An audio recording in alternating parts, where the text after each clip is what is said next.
ನಾನು ಹೀಗೆ ಹೇಳ್ತೀನಿ ಅಂತ ಬೇಜಾರು ಮಾಡ್ಕೋಬೇಡಿ. ಇಂಥ ಸಮಯದಲ್ಲಿ ಯಾರಾದರೂ ಹಿರಿಯರಿದ್ರೆ ಒಳ್ಳೇದಲ್ವಾ? ಅಲ್ಲ ಡಾಕ್ಟ್ರೆ, ನಾನು ಆಗಲೇ ಇವ್ರನ್ನ ತುಂಬ ಕೇರ್ಫುಲ್ಲಾಗಿ ಚೆನ್ನಾಗಿ ನೋಡ್ಕೋತಾ ಇದ್ದೀನಿ ತಾನೆ. ಅದರಲ್ಲಿ ನೋ ಕಂಪ್ಲೇಂಟ್. ಆದರೆ ಒಂದು ಹೆಣ್ಣಿನ ಮನಸ್ಸು ಇನ್ನೊಂದು ಹೆಣ್ಣಿಗೆ ಅರ್ಥ ಆಗೋದು. ನಿಮ್ಮ ಹತ್ರ ಹೇಳ್ಕೊಳಕ್ಕಾಗದೇ ಇರೋ ಎಷ್ಟೋ ವಿಷಯನ ಅವ್ರ ಹತ್ರ ಹೇಳ್ಕೊಬೋದಲ್ವಾ? ಅದು ಅಲ್ಲದೆ ಇಂಥ ಸಿಚುಯೇಷನ್ನಲ್ಲಿ ಹೇಗೆ ಫೇಸ್ ಮಾಡಬೇಕು ಅನ್ನೋದು ಅವ್ರಿಗೆ ತುಂಬ ಚೆನ್ನಾಗಿ ಗೊತ್ತಿರುತ್ತೆ. ಅವ್ರಿಗೆ ಅನುಭವ ಜಾಸ್ತಿ ಇರುತ್ತೆ ಅಲ್ವಾ? ಅದಕ್ಕೆ ಹೇಳ್ತಾ ಇದ್ದೀನಿ, ನೀವು ರಜೆ ಹಾಕಿ ಇವ್ರನ್ನ ನೋಡ್ಕೊಳ್ಳೋದು ತಪ್ಪತ್ತೆ. ಅರೆ, ನೀವು ಅದ್ರ ಬಗ್ಗೆ ಎಲ್ಲ ಯೋಚನೆ ಮಾಡಬೇಡಿ. ನನಗೆ ನನ್ನ ಕೆಲಸಕ್ಕಿಂತ ಇವ್ರ ಆರೋಗ್ಯ ನೋಡ್ಕೊಳ್ಳೋದೇ ಜಾಸ್ತಿ ಇಂಪಾರ್ಟೆಂಟ್. ಹಾಗಂತ ಎಷ್ಟು ದಿನ ಅಂತ ರಜಾ ಹಾಕೊಂಡಿರ್ತೀರಾ ಹೇಳಿ? ಯಾರಾದರೂ ಹಿರಿಯರಿದ್ರೆ ಒಳ್ಳೇದಲ್ವಾ? ಅದು ಅಲ್ಲದೆ 5 months ತುಂಬ ತನಕ ಇದೇ ರೀತಿ ವಾಮಿಟಿಂಗ್, ತಲೆ ಸುತ್ತು ಇದ್ದೇ ಇರುತ್ತೆ. ಕೆಲವ್ರಿಗೆ 9 months ಆದರೂ ಇದೇ ರೀತಿ ಇರುತ್ತೆ. ಇಂಥ ಸಮಯದಲ್ಲಿ ಅವರು ರಿಲ್ಯಾಕ್ಸ್ ಆಗಿರೋದು ಮುಖ್ಯ ಅಲ್ವಾ? ಸೊ ಇಂಥ ಸಮಯದಲ್ಲಿ ಹಿರಿಕರಿದ್ರೆ ಅವ್ರಿಗೆ ಹೇಗೆ ನೋಡ್ಕೋಬೇಕು ಅನ್ನೋದು ತುಂಬ ಚೆನ್ನಾಗಿ ಗೊತ್ತಿರುತ್ತೆ. ಅದಕ್ಕೆ ಹೇಳ್ತಾ ಇದ್ದೀನಿ, ಅವ್ರ ಮನೆಯಿಂದ ಯಾರನ್ನಾದ್ರೂ ಕರೆಸ್ಕೊಳ್ಳಿ, ಅವರು ಖುಷಿಯಾಗಿರ್ತಾರೆ. ನೀವು ರಜಾ ಹಾಕಿ ಇವರು ನೋಡ್ಕೊಳ್ಳೋದು ತಪ್ಪತ್ತೆ. ನೋಡಿ ಡಾಕ್ಟ್ರೆ, ನಿಮ್ಗೆ ಇವ್ರ ಬಗ್ಗೆ ಇನ್ನೂ ಗೊತ್ತಿಲ್ಲ. ಇವ್ರ ಮನೆಯವರೆಲ್ಲ ಬಂದರೆ 1-2 ದಿನ ಸುಮ್ಮನಿರ್ತಾರೆ. ಆಮೇಲೆ ಆ ಕೆಲಸ ಈ ಕೆಲಸ ಅಂತ ಇವರೇ ವಹಿಸ್ಕೋತಾರೆ. ಆಮೇಲೆ ಇವ್ರ ಆರೋಗ್ಯಕ್ಕೆ ತೊಂದರೆ ಆಗುತ್ತಲ್ವಾ? ಅದಕ್ಕೆ ನಾನು ಬೇಡ ಅಂತಿರೋದಷ್ಟೇ. ಹಾಗೆಲ್ಲ ಏನೂ ಆಗಲ್ಲ. ಅವ್ರ ಮನೆಯವ್ರ ಜೊತೆ ಅವ್ರು ಇದ್ದಷ್ಟು ಅವ್ರು ಖುಷಿಯಾಗಿರ್ತಾರೆ.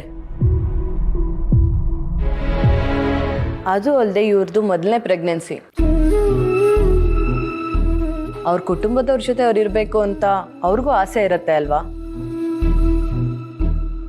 ಇಲ್ಲ ಅಂದರೆ ಅವ್ರು ಅದನ್ನು ಮನ್ಸಿಗೆ ಹಚ್ಕೊತಾರೆ. ಅದು ಅವ್ರ ಹೆಲ್ತ್ ಮೇಲೆ ಪರಿಣಾಮ ಬೀಳುತ್ತೆ. ಅವ್ರೇನಾದರೂ ವೀಕ್ ಆದರೆ ಹುಟ್ಟೋ ಮಗು ಮೇಲೆ ನಾನು ಭರವಸೆ ಕೊಡಲ್ಲ. ಇದ್ರ ಮೇಲೆ ನಿಮ್ಮಿಷ್ಟ. ನಾನಿನ್ ಬರ್ತೀನಿ. ಅವರು ಅವನಿಗೆ ಯಾಕೆ ಇಷ್ಟೊಂದು ಕಷ್ಟ ಕೊಡ್ತಾನೋ ನಂಗಂತೂ ಗೊತ್ತಾಯ್ತಾ ಇಲ್ಲ.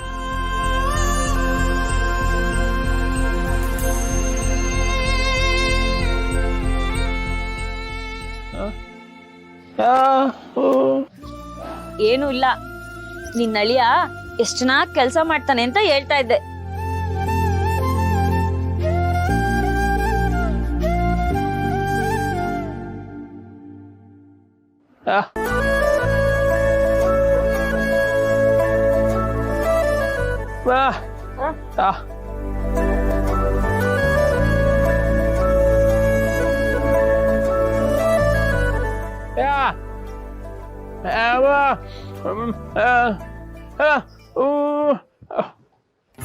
ನೀನು ಹೂವು ಬರ್ತನೆ ಕೊಡಕ್ ಹೋಯ್ತೀಯಾ?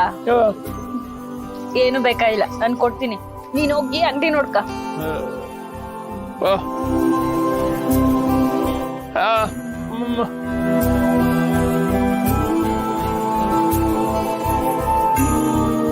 ನೋಡ್ದೇನವ ಆಯಕ್ಕೂ ಬರ್ದಾರೋ ಪುಣ್ಯ ಕೋಟಿ ಅಂತವನು. ಅವನಿಗೆ ಇಂಥ ಗತಿ ಬಂದ್ರೆ ತುಂಬಾ ದುಃಖ ಆಯ್ತದೆ. ಇರ್ಲಿ ಚಲ್ವಿ, 14 ವರ್ಷ ವನವಾಸ ಮಾಡಿದ ರಾಮನ ಹಿಂದೆ ಸೀತೆ ಇದ್ದಂಗೆ ಕಷ್ಟ ಸುಖದಲ್ಲೆಲ್ಲ ನೀನು ಬೆಂಕಿಯಿಂದ ಇರವ, ಎಲ್ಲ ಸರಿ ಹೋಯ್ತದೆ. ನೀನು ಧೈರ್ಯವಾಗಿರು ಮಗಳೇ.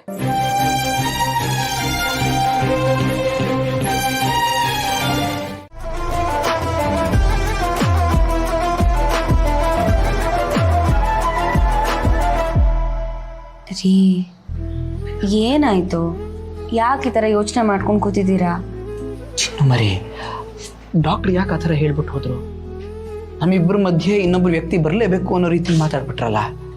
ಅಲ್ಲ, ನಾನು ನೋಡ್ಕೊಳ್ಳೋ ರೀತಿಲಿ ಏನಾದರೂ ತಪ್ಪಿದೆಯಾ? ಹಾಗಿದ್ರೆ ದಯವಿಟ್ಟು ಹೇಳಿ, ನಾನು ಬದಲಿ ಮಾಡ್ಕೋತೀನಿ, ಆಯ್ತಾ? ಇನ್ನೂ ಚೆನ್ನಾಗಿ ನೋಡ್ಕೋತೀನಿ ನಿಮ್ಮನ್ನ. ಅಂದರೆ ನಮ್ಮಿಬ್ಬರ ಮಧ್ಯೆ 3ನೇ ವ್ಯಕ್ತಿ ಬರಬೇಕು ಅಂತ ಹೇಳೋದ್ರಲ್ಲ, ಯಾಕೆ? ರೀ, ನನಗೆ ನಿಮ್ಮ ಫೀಲಿಂಗ್ಸ್ ಅರ್ಥ ಆಗುತ್ತೆ. ಆದರೆ ಏನಾದರೂ ಹಂಚ್ಕೊಳ್ಳೋದಕ್ಕೆ ನಮ್ಮವರು ಅಂತ ಇನ್ನೊಬ್ರು ಇದ್ರೆ ಒಳ್ಳೇದು ಅಂತ ಡಾಕ್ಟರ್ ಹೇಳಿದ್ರಷ್ಟೇ. ಅಂದರೆ ಏನರ್ಥ ಚಿನ್ನ ಮರಿ? ಗಂಡನ ಹತ್ರ ಹೇಳ್ಕೊಳಕ್ಕಾಗದಿರುವಂಥ ವಿಷಯ ಏನಿರುತ್ತೆ? ಸರಿ, ನಾನೇನಾದರೂ ಬರೀ ನಿಮ್ಮ ಗಂಡನ ಹಾಗೆ ಇದ್ದು ನಿಮ್ಮ ಫ್ರೆಂಡ್ ಆಗಿ ವೆಲ್ ವಿಷರ್ ಆಗಿ ಇಲ್ಲದೆ ಇದ್ದಿದ್ರೆ ನನಗೆ ಅರ್ಥ ಆಗುತ್ತೆ. ಆದರೆ ನಾನು ಅದೆಲ್ಲ ಆಗಿದ್ರೂ ನೀವು ಯಾಕೆ ನನ್ನ ಹತ್ರ ವಿಷಯಗಳನ್ನು ಹೇಳ್ಕೊತಾ ಇಲ್ಲ? ದಯವಿಟ್ಟು ನಿಮ್ಮ ಮನಸ್ಸಲ್ಲಿ ಅದನ್ನ ಹೇಳ್ಕೊಳ್ಳಿ. ಇಲ್ಲ ರೀ. ಆಮೇಲೆ ನಿಮ್ಮ ಮನೆಯವರು ಬಂದು ಒಂದೆರಡು ದಿವಸ ನಿಮ್ಮನ್ನು ನೋಡ್ಕೊಂಡು ಹೋಗ್ಬೋದು, ಆದರೆ ಕೊನೆವರೆಗೆ ನಿಮ್ಮನ್ನು ನೋಡ್ಕೊಳ್ಳೋದು ನಾನೇ ತಾನೇ? ಖಂಡಿತ ಹೌದು. ನೀವು ನನ್ನ ಚೆನ್ನಾಗಿ ನೋಡ್ಕೋತಿಲ್ಲ ಅಂತ ಯಾರು ಹೇಳಿದ್ದು? ನಮ್ಮಮ್ಮ ಇದ್ದಿದ್ರು ಇಷ್ಟು ಚೆನ್ನಾಗಿ ನೋಡ್ಕೋತಿದ್ರೋ ಇಲ್ವೋ ಗೊತ್ತಿಲ್ಲ. ನೀವು ಅದಕ್ಕಿಂತ ಚೆನ್ನಾಗಿ ನನ್ನ ನೋಡ್ಕೋತಿದ್ದೀರಾ. ಆದರೆ ನನಗೂ ನಮ್ಮ ಮನೆಯವ್ರನ್ನ ನೋಡಬೇಕು ಅಂತ ಆಸೆ ಇರುತ್ತಲ್ವಾ, ಅದಕ್ಕೆ ಹೇಳ್ತಿದ್ದೀನಿ. ಚಿನ್ನು ಮರಿ, ಈಗ ನಿಮ್ಮ ಮನೆಯವರು ಬಂದರೆ 2 ದಿವಸ ಸಂತೋಷವಾಗಿರ್ತೀರಿ, 3ನೇ ದಿನ ಅವ್ರು ಏನೋ ವಿಷಯ ಹೇಳ್ತಾರೆ ಅಂತ ನೀವು ಟೆನ್ಷನ್ ಮಾಡ್ಕೊಂಡು ಕೂತ್ಕೋತೀರಿ. ಅದಕ್ಕೆ ತಾನೇ ನಾನು ಬೇಡ ಅಂತಿರೋದು. ಇಲ್ಲ, ನಿಜ ನಾನು ಟೆನ್ಷನ್ ಮಾಡ್ಕೊಳ್ಳಲ್ಲ, ಪ್ರಾಮಿಸ್. ನೋಡಿ, ಇಷ್ಟು ದಿವಸ ನಾನು ಏನು ಕೇಳ್ದಲೇ ಕೇಳೋಕ್ಕೆ ಮುಂಚೆ ನೀವೆಲ್ಲ ನನಗೆ ತಂದು ಕೊಟ್ಟಿದ್ದೀರಾ. ಆದರೆ ಇವಾಗ ನನಗಿರೋದು ಒಂದೇ ಆಸೆ, ನಮ್ಮ ಮನೆಯವ್ರನ್ನ ನೋಡಬೇಕು, ಅವ್ರ ಜೊತೆ ಮಾತಾಡಬೇಕು ಅಂತ. ಪ್ಲೀಸ್ ಅದನ್ನು ನೆರವೇರಿಸ್ಕೊಡಿ.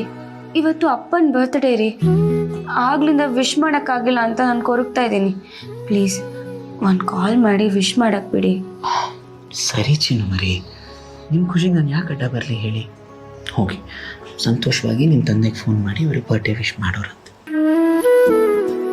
Thank you. ಥ್ಯಾಂಕ್ಸ್ ರೀ.